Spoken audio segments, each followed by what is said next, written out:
Alright guys, welcome back to another video. Today we're back at South Coast Karting for round number 9 of the South Coast Karting Lightweight Championship. Almost at the end of the season now, and it's once again very rainy, and the track is quite wet, quite slick today, so it's going to produce some interesting racing but be pretty difficult to drive.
Making our way to the grid then, starting P8 because I didn't have the best qualifying, sort of just struggled to find where the grip was, and it can be like that sort of early on when it's a wet track because the dry line hasn't had time to form. But you can see as we're lining up for the start, our brake just kind of gives way.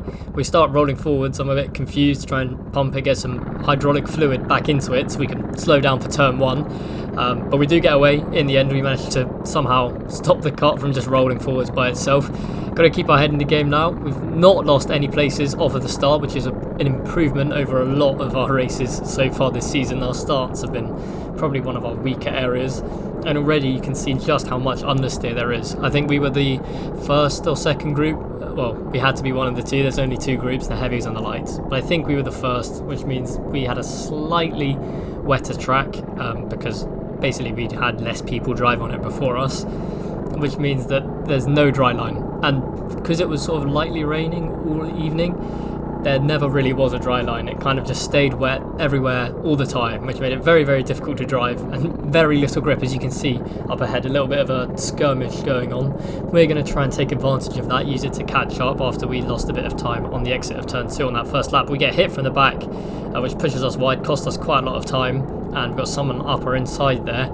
And when you get sort of a little nudge, it's almost never on purpose. Everyone here is very friendly, very nice. But in the wet, you just get the tiniest nudge and it can throw you so far offline, because obviously we don't have wet tyres, we run on slicks all the time. So with all the understeer you get, just a tiny nudge can put you into a wall or so far offline that you end up losing a lot of positions. You can see Steve's going to go up the inside of us there, and we're going to see if we can switch back. We just don't have the grip to do it on the exit. We'll see about going around the outside now, but that's not a good idea, not with the conditions. We'd end up probably going over the little hill at the side of the track. But there, like I was saying, we get a little tap from behind, lose 2 places just because we got pushed offline by the teeniest bit of contact. And we're all the way back into P11 now, which is not good, not where we want to be. Running quite wide there, just trying to V off the exit to find where we might be able to get a little bit more exit speed and catch up to these guys. Yeah, it's tough. Driving in the rain in rental cars is quite sort of weird. I think it's quite unique because normally you'd associate, okay, you're driving in the rain, maybe like sim racing, you've got to be very careful getting on the throttle so you don't spin out, loop the car, whatever. In karting, it's basically the opposite. Oversteer is no issue at all, wheel spin is no issue at all, not in these karts anyway, maybe in something a bit more powerful. And we've slowed down because, forget what we were saying, there's a red flag for some reason. I'm not actually sure to this day what it was for. I assume someone maybe had a kart issue or they've gone into a wall, but yeah, I never found out. I think someone broke down though. We're going to roll forwards a little bit more because I'm not sure what the procedure is to restart the race. I don't know if we were going to just go from where we were or do a rolling start again, which is what we will do.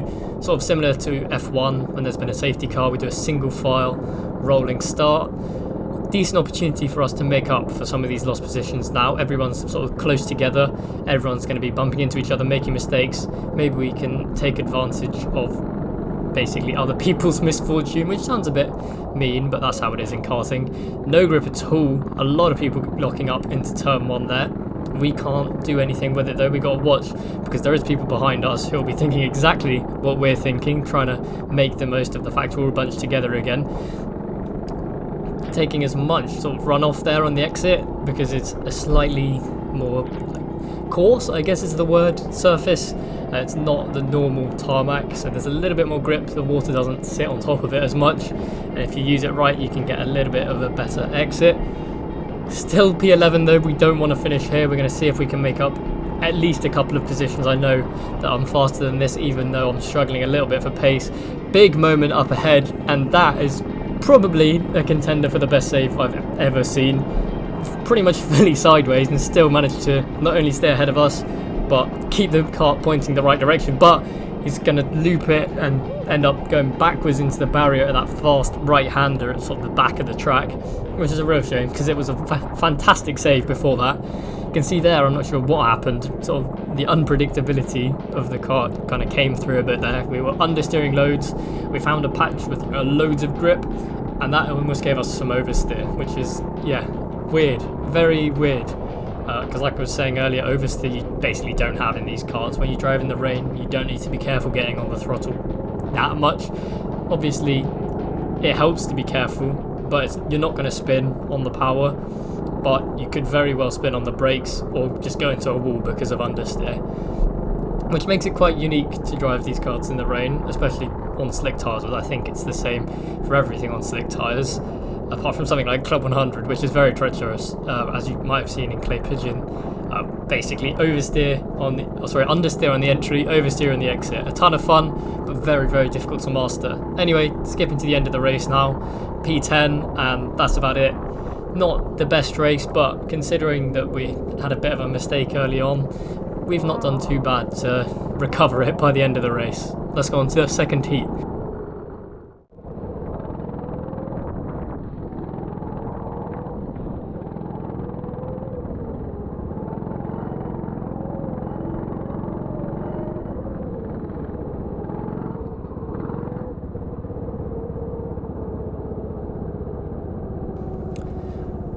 Rolling up to the grid for heat number 2 then, and going to see if we can improve this a little bit. We're definitely faster than P10, so we'll just adjust our weights a little bit, make sure they're not sat on the fuel line, and then we've got to keep our eyes on the lights. So, going to try very, very hard to make up places on that first corner, on the first lap. We've really got to try and capitalise. So eyes on the lights, and long hold, go. So yeah, we're going to make sure that we get around the outside on turn 1, because this is our best opportunity to make up those places that we want to gain. Really tight as possible, and we're going to, yes, get through into P9. A little bit of oversteer on the exit, we got a little nudge from behind, but finally a decent start. We gained 1 place for probably one of the first times this season, really, and in these conditions that's a big improvement. Really have to sort of throw the car in now to basically get as much response as possible, which feels a little bit weird. It's kind of hard to fit my elbows in the car and turn the steering wheel fully 90 degrees, but you got to do what you got to do. If I get a bruised elbow, it's worth it. So let's try and catch up to Steve here. I know it's going to be difficult to get past him because he's very, very good at defending. We'll see if we can get him on the switchback here. Not quite the grip to get that good run and go up the inside on this corner here, turn 3. But he's going to go a bit wide in the exit. We'll follow him, get a little bit of slipstream down this back straight, and just basically try and guide the car through these corners here. We're taking a little bit of a differing line. Looks like we've basically not lost any time, probably about the same. Taking that curb on the inside there to hook the cart around.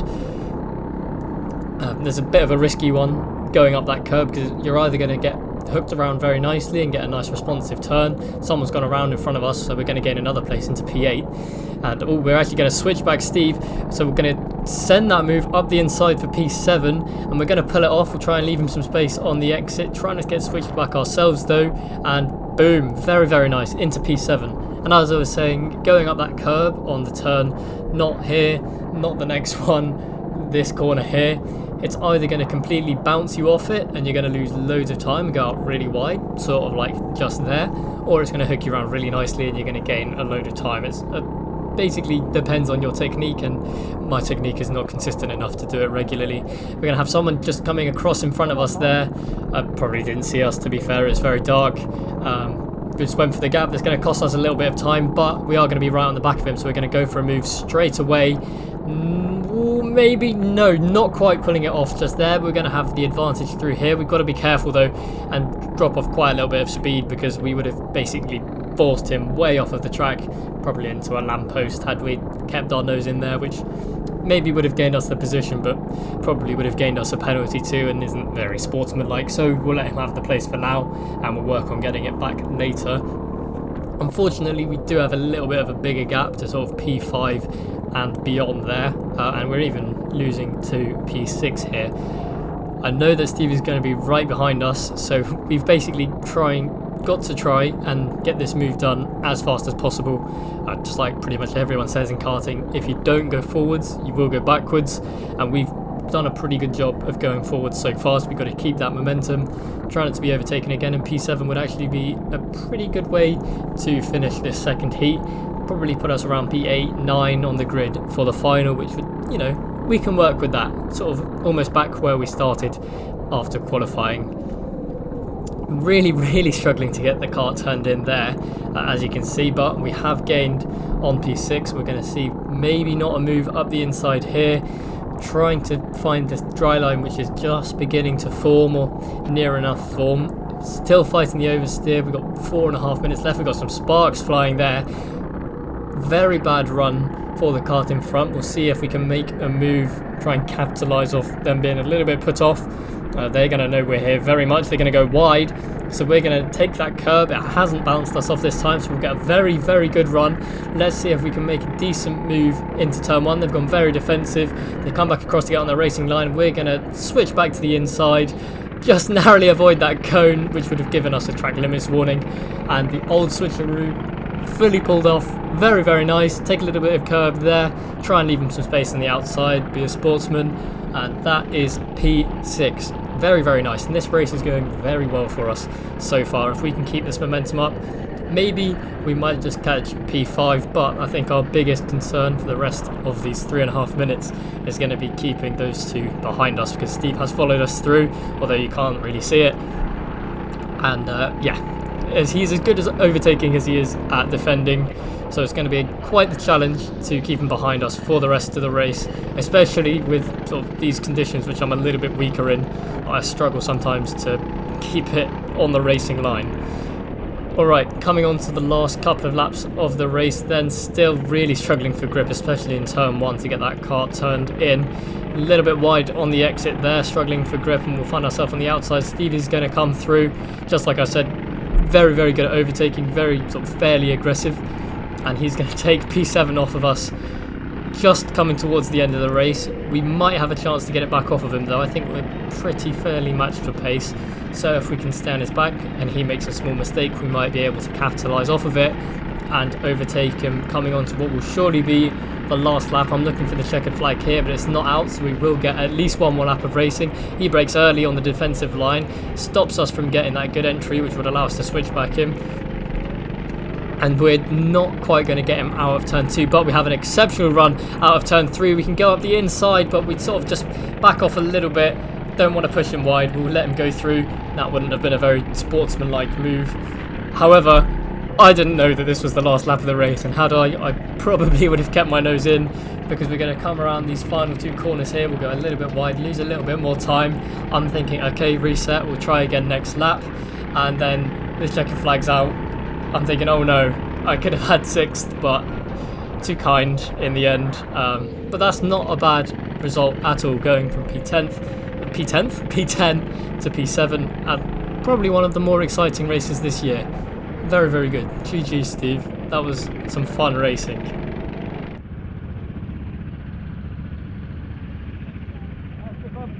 Sorry for the contact at the end. That's right, that was fine.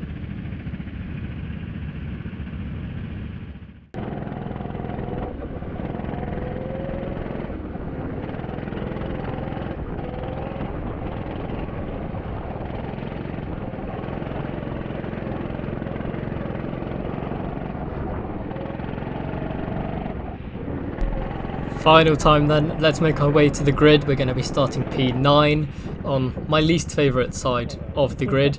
We'll try and get into our grid box there, a nice little drift on the way in. Hopefully we'll have a good race like we did last time. Really pumping the brake. Again, I'm so paranoid of rolling forwards then. I don't want to get a penalty for a false start. We didn't on the first race, just to be clear. But, you know, it's always a risk. Obviously, I'm the only one who knows how the card's going. Anyway, enough waffle. Eyes on the lights. It's time to try and make up some positions. Like I said, we are starting, there we go, on the weak side of the grid. For me, I think it's a little bit better to start on the right. However, person to our right's having a bad start, so that's going to allow us to move over. Very nice. We get sort of sandwiched in between there. Unfortunately, Steve's gone way wide. We've overtaken him, gone into P8. Basically, there, I'm not sure who it was on our inside. They went for a move. I was around the outside. Steve went a bit deep, tried to come in, as he should, otherwise he would have driven into the wall. And basically all three of us couldn't go left, couldn't go right, couldn't really slow down or speed up, so it's just what happens. And we're getting a place, so I can't complain too much. This race is slightly longer, it's 12 minutes instead of 10, which is going to give us a little bit more time to hopefully gain some places. We're back up into P8, which is obviously where we qualified. A little bit of a recovery day today to try and basically get back to where we should have been, but it's decent. P8 isn't bad for the championship. We've got Steve behind us, who's sort of our main championship rival for P6 overall over the whole season. Which would be quite nice. That was my goal coming into this year, was to try and finish in the top half of who's consistently there, and that would be pretty much it in P6. We've also managed to catch up to the guys in front, which is a good sign. It means we could be able to actually make up some places past this, providing we can stay consistent and not make too many mistakes. And at the beginning of the last race, you might have noticed I was sort of adjusting the weights on the little spike. I think I found the reason why we were struggling for some power in some of the other races. Basically, I have these weights, the round ones, that I put on the little stick to make it heavy enough so that I can race with everyone at the minimum weight. We're going to have Steve come up the inside of us though. As he does, we lose a place into P9. We'll try and keep on the back of him, see if we can take advantage of a mistake later, but he is very quick and we're struggling in the conditions today, so we'll try and follow him through if anyone else comes. But as I was saying, those basically round weights that I have to get myself up to the minimum weight were sitting on the fuel line, which, yeah, was obviously, I assume, costing us a little bit of power. I managed to adjust them now that I realised, basically put them under the fuel line, and the carts felt a lot better. I didn't have as much of a problem with power, mostly just a skill issue. So I think we've solved it now. Hopefully going forwards for the last 3 races of the year, it won't be as much of a problem. But skipping to the end of the race already now, we're in P9 still. Literally nothing happened all race. It was probably the most non-race of the year, which is unfortunate because we had a pretty promising first and second heat, but basically nothing happened. I was struggling with the conditions a little bit, so didn't really manage to catch up to the guys in front, but pulled away from the guys behind, sort of drove by myself for 12 minutes. So it was good fun, but doesn't make for the most exciting entertainment viewing, if that makes any sense. And in the end, yeah, it looks like it's going to be P9 on the last lap of the race, unless someone has a big incident in front of us. There we are. So all in all, a pretty decent night of racing. We had a very exciting heat too, but at the end of the day, come home at P9 in the final.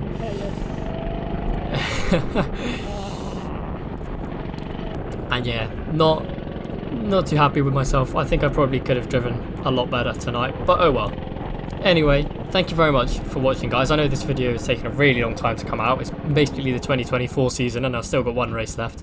I just had some problems downloading the GoPro footage, but thank you very much for watching. I hope you will have a fantastic day. Goodbye.